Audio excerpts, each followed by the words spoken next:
Bonjour à tous, alors on se retrouve sur une toute nouvelle vidéo. Donc dans cette vidéo, ce que j'ai envie de vous présenter, moi, c'est le Moloss ballon serviteur pour les hôtels de ville de niveau 9. C'est vrai que je l'ai pas mal présenté cette stratégie, mais je l'ai présenté uniquement pour les hôtels de ville de niveau 10. Et donc là, avec les hôtels de ville de niveau 9, ça risque de parler à un plus grand nombre d'entre vous.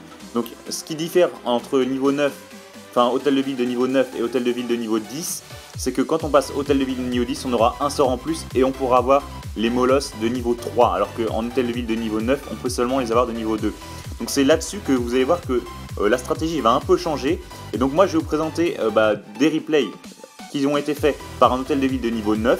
Donc là j'ai 3 replays à vous présenter. Les 2 premiers seront contre des hôtels de ville également de niveau 9. Et le dernier sera même contre un hôtel de ville de niveau 10. Et donc vous allez voir que chaque replay, je ne vais pas vous dire le résultat, mais vous allez voir en tout cas qu'ils ont été plutôt bien réalisés. Et donc je vous invite à vous inspirer de ces stratégies. De toute façon, je vais commenter les replays qui vont passer. Donc j'espère en tout cas que ça va vous plaire. Donc on va commencer tout de suite avec le tout premier replay contre un hôtel de ville de niveau 9. Donc voilà, la toute première attaque a lieu dans le mode multijoueur. Parce qu'on voit qu'au fond c'est un fond vert.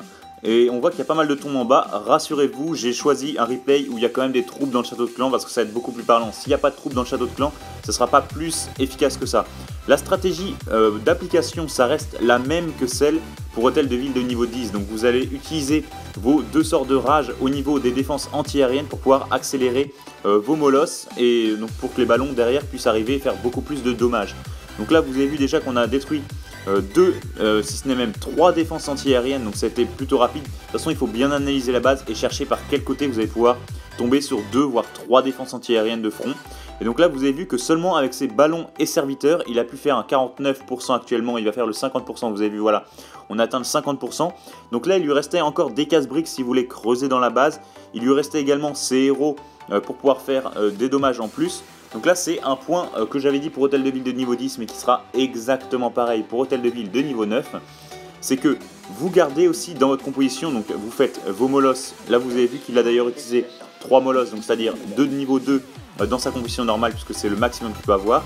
Plus un Moloss dans son château de clan qui était de niveau 3 et le reste il a complété avec des ballons. Et vous avez vu aussi des serviteurs et 4 casse-briques.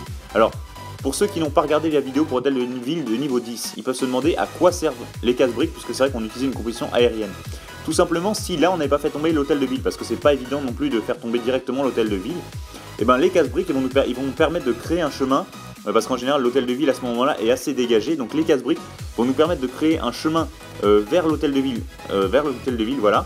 Et avec nos héros, donc le roi et la reine, mais en général c'est surtout la reine, et ben ça nous permet d'aller chercher l'hôtel de ville et donc de faire sa 2e étoile, puisque c'est pas, voilà vous avez vu, là il a utilisé 4 briques, et s'il y avait encore l'hôtel de ville, il aurait pu détruire l'hôtel de ville. Donc ça c'est un point qui est très important de garder quelques casse-briques pour pouvoir aller chercher l'hôtel de ville.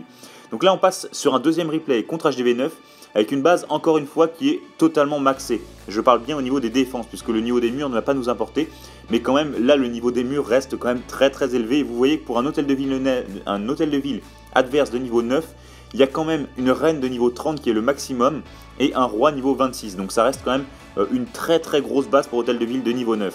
Donc là le placement a été effectué comme tout à l'heure, donc cette fois-ci par contre il a dû utiliser son 2e sort de rage au niveau d'un gros groupe de ballons qui se réunissaient, tout simplement pour pouvoir les accélérer pour qu'ils aillent plus rapidement vers l'intérieur de la base.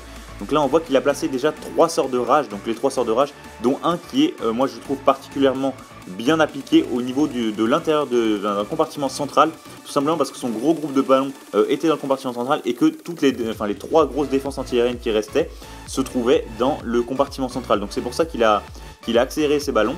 Et donc après avec le reste de ses troupes, il détruit les petits bâtiments restants. Donc là il a 48%, ses ballons vont encore gratter quelques pourcentages. Et à droite vous voyez qu'il y a des serviteurs qui vont vous permettre d'obtenir la première étoile, donc les 50%. Donc là on est dans le cas dont je vous parlais tout à l'heure, où il reste encore l'hôtel de ville et donc on a encore nos héros à nous.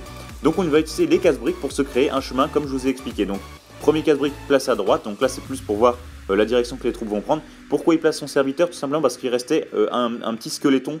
Donc le squeletton aurait peut-être pu déranger notre casse-brique, donc c'est pour ça qu'il l'a utilisé. Donc là, des casse-briques de niveau 5, donc c'est pas les casse-briques maximum, donc il faut 3 casse-briques de niveau 5 pour détruire un mur de niveau 9. Donc ça c'est plus problématique, mais bon ça reste encore pas trop grave, puisque avec ses héros il va quand même réussir à aller chercher la 2e étoile. Donc là il place son roi, je pense que c'est plus pour voir la trajectoire qui va être effectuée. Donc si son roi tourne complètement, il sait que sa reine va faire la même chose pratiquement, donc c'est pour ça qu'il a peut-être attendu légèrement. Donc là, le roi et la reine sont en train de détruire le mur et après vont accéder dans le compartiment central. Donc là, ça reste quand même une indécision parce qu'on ne sait pas si au final ils vont perdre trop de temps à attaquer le roi et donc du coup pas réussir à avoir l'hôtel de ville. Surtout que là, regardez en haut, il y a des squelettons qui viennent d'apparaître. Donc on est vraiment sur une indécision sur cette fin d'attaque. Le château de clan vient de tomber, et on voit maintenant que la reine vient de focus l'hôtel de ville. Donc quand c'est comme ça, en général, quand la reine a toute sa vie et son habilité et qu'elle focus l'hôtel de ville, en général, on sait comment ça termine. Donc on sait que voilà, en plus quand on utilise l'habilité, ça termine sur une destruction de l'hôtel de ville. Et donc là, on a atteint notre deuxième étoile.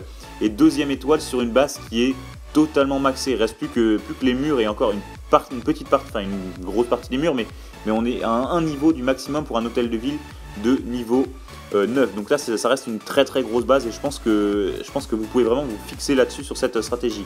Donc là on passe pour un hôtel de ville de niveau 9, de 10, pardon, l'adversaire c'est un hôtel de ville de niveau 10 et on rappelle que l'attaquant est un hôtel de ville de niveau 9. Alors certes la base n'est pas vraiment maxée mais ça reste quand même des bases qu'on peut trouver en guerre même avec des bons clans. Donc voilà. Et là vous pouvez noter la différence, c'est que cette fois-ci il utilise un molosse de niveau 2 et un molosse de niveau 3, contrairement à tout à l'heure où il utilisait deux molosses de niveau 9 et un de niveau 3. Pourquoi il utilise que deux molosses contre cet hôtel de ville de niveau 10? Tout simplement parce qu'il va privilégier dans ce cas-ci les troupes qui sont d'un niveau maximum. Donc ça veut dire que les molosses de niveau 2 n'étant pas au niveau maximum, ça va plus le pénaliser, alors que les ballons sont au niveau maximum quand on est hôtel de ville de niveau 9. Donc là vous avez vu que grâce à ses sorts de rage, il a pu être très efficace et détruire un bon nombre de bâtiments, ce qui lui permet, sachant que les défenses étaient relativement, bon elles sont pas maxées énormément, mais ça reste quand même des bases comme je dis qu'on peut trouver. Et donc là il a déjà fait son 50% rien qu'avec son molosse ballon serviteur, et donc là il va falloir aller chercher la deuxième étoile. Donc là il attire les troupes parce que vous savez qu'il y a un gros groupe de troupes, sachant qu'en plus il y a une sorcière, mais l'avantage c'est qu'il a gardé un sort de foudre pour pouvoir détruire les troupes du château de clan. Donc le sort de foudre qu'il place exactement en plein milieu du groupe, donc c'est sûr que le premier éclair du sort de foudre va pouvoir détruire le gros groupe de troupes qu'il y avait, et donc maintenant il n'a plus qu'à placer donc ses héros pour aller chercher l'hôtel de ville. Mais bon, quand on voit quand même qu'il y a un Arc-X et une tour de l'enfer en position, enfin une tour de l'enfer qui est dans l'intérieur de la base, on n'est pas non plus certain du résultat, sachant que voilà, en plus il y a un ballon. Donc on n'est pas certain, mais là on voit que ces deux héros ont focus l'hôtel de ville, donc on sait voilà, que ça va détruire l'hôtel de ville. On vient de récupérer la deuxième étoile, donc ça c'est une victoire à 2 étoiles, c'est ce qui est demandé en guerre. De toute façon contre un hôtel de ville de niveau 10, c'est de faire un 2 étoiles dessus, ou alors pareil, quand c'est un hôtel de ville de niveau 9 maxé, c'est un 2 étoiles qu'il faut faire. Donc voilà, on a terminé pour cette vidéo. J'espère vraiment qu'elle vous a plu cette vidéo. Si c'est le cas, n'hésitez pas à déposer un like et un commentaire. C'est vrai que moi ça me fait plaisir. Et dans les commentaires également, si vous avez des suggestions, des propositions de vidéos que vous aimeriez voir. Donc là c'est le cas, il y a des personnes dans les commentaires qui m'ont demandé de faire le molosse ballon serviteur pour hôtel de ville de niveau 9. Et bah là je pense que vous avez eu des replays qui vous intéressaient. Donc c'est vrai que si vous avez d'autres suggestions, d'autres propositions, n'hésitez pas à me le faire savoir. Moi je vais essayer de répondre au maximum à vos propositions par mes vidéos. Et autrement, pour ceux qui aimeraient voir plein d'autres vidéos de Clash of Clans en tout genre, pas que pour hôtel de ville de niveau 9 et 10, mais même pour niveau 9 de HDV 2 jusqu'à 10, n'hésitez pas non plus à vous abonner à ma chaîne YouTube parce que je poste des vidéos qui peuvent toucher à un certain nombre de personnes. Donc voilà. Sur ce, je vous souhaite à très bientôt pour une prochaine vidéo. Allez, au revoir.